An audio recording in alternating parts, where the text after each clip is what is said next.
Hey, what's up everybody? Jake here and welcome to the hobby. This wonderful, weird hobby that we are in.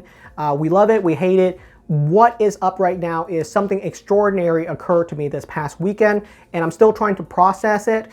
I'm not sure how I feel about it. I have a lot of mixed feelings about it, and so I wanted to share it with you guys. But basically what happened this past weekend is the total value of my collection on my Collectr showcase went past $200,000 in total value. That is an extraordinary amount of money to have in pieces of cardboard. Never in my wildest dream did I ever expect to have $200,000 in total value. And I'm gonna have a couple pieces that I own inside of my collection showcase on the screen for you so you can see some of the pieces that make up my collection. A lot of these I've had for years. Most of my collection is very old because I haven't really added a lot of pieces to my collection over the past year.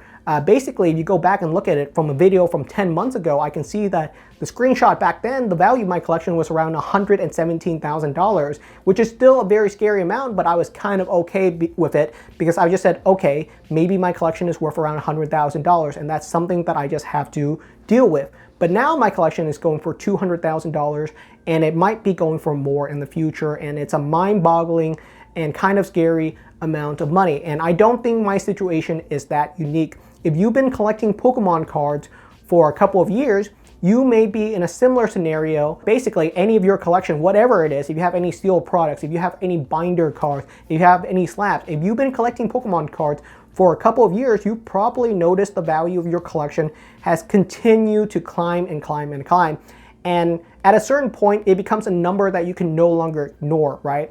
Because if your collection is worth a couple $1,000s, maybe it's no big deal. You can have that sitting around inside of your closet and it's not that big of a deal. But $10,000, $50,000, $100,000, at a certain point it becomes a number that you as a collector can no longer ignore. You can't ignore it because it's a life-changing amount of money or value for you and your family. What I mean by that is that if someone were to steal it, if a fire were to occur, if something were to happen to your collection, it can be devastating to the livelihood of you and your family because that value of your collection could have been used for an emergency. And that is what is really scary once you have pieces of cardboard that's suddenly worth so much value. And so I wanted to share with you guys what my thought process was and who I am as a collector. Basically, I'm 31 years old and I've been collecting Pokemon cards since I was in college. I've been collecting for pretty much the past 10 years. I really didn't collect too much the first couple of years, and ever since X, Y into Sun and Moon, I've been collecting more and more as I graduated college, got a real-time, full-time job, and started making decent income. And I kept collecting Pokemon cards as a hobby. Even till today, I am still working a full-time job. On Monday through Friday, 8 in the morning till 5 p.m. at night, I am doing my full-time work. I work as a full-time analyst. I'm crunching numbers. I'm working for a large multi-million, multi-billion dollar company, crunching numbers from them 8 in the morning till 5 p.m. at night. And when I go home on different days, if there's something exciting happening in the hobby, I'll make a video on content about it because I'm a collector and a hobbyist. This is what I enjoy doing. And I never expected my collection to be valued at $200,000. It's a mind-boggling amount of money and it is very scary. The surface layer thought is, woohoo, my collection is worth $200,000. That's a really cool amount. And it is. But at the same time, once you go down to the deeper layer, it suddenly starts to become more and more of an issue where you say, wait a second, should I have my collection insured? How much should my collection be insured? And insurance in the US, if you didn't know, is not very cheap. So insurance isn't just a random solution either. It can be very expensive to get good collector's insurance. And at a certain point, you start thinking, well, like, should I start selling off a couple of pieces? But this is my personal collection. What am I truly okay letting go of? And is my collection safe? How should I have my collection stored? Do I live in a safe neighborhood? Do I live in a home that is easily caught on fire? Do we live in a fire area? Do I need bars or security in some way on my collection in a way that it doesn't get easily stolen? All of these questions start building and building on you, especially as your collection gets more and more expensive. And at a point right now, it's starting to become a point where I really don't know what to do with it. It's kind of a ridiculously large number for me, who I believe, at least for me, I'm an average human being. I'm just someone that's trying to make enough money to retire on. That's all I really want. I always want Pokemon card collecting to feel like a hobby to me. And I'm very passionate about Pokemon card collecting. If you've ever seen me talk about the pack opening experience, you know I'm very passionate about way more than just the value of Pokemon cards.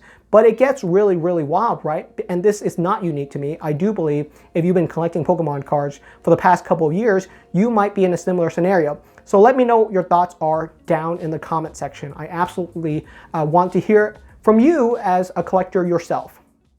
I am looking at my collection right now. It is available to the public. If you want to see my whole entire showcase, you can see it using the link down in the description. It's completely available on the Collectr app. The Collectr app is also a sponsor of this channel. They've been a long-time sponsor of this channel. I absolutely love them. I think they are a super cool app. I've been using them for years, and I do think any collector can use the Collectr app to manage their whole entire collection. You can easily see the total value of your collection. You can track the price on every single sealed product or Pokemon card. They are a fantastic service, and they do a ton of good for the community. Currently, for the month of April, they are giving away 4 PSA 10 Scream promos. These are cards inside of my own collection, so I can tell you these cards are super cool. This is a super expensive giveaway, so huge shout out to them for being able to do this giveaway. Next month, for the month of May, the Collectr app is going to be giving away a whole entire booster box worth